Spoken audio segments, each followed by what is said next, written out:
Sistem penyembur api berat Rusia TOS-1A Solensepyok membakar habis posisi angkatan bersenjata Ukraina di Chasovyar.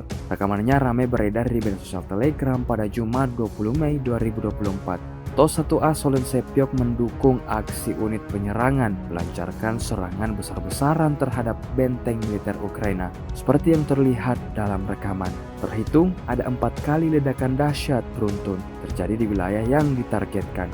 Militer Rusia meyakini tak ada yang tersisa di sana. Personel militer Ukraina diklaim tewas mengenaskan. Hingga video ini beredar, beragam komentar dituliskan warganet.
Download Tribun X sekarang, menghadirkan lokal menjadi Indonesia.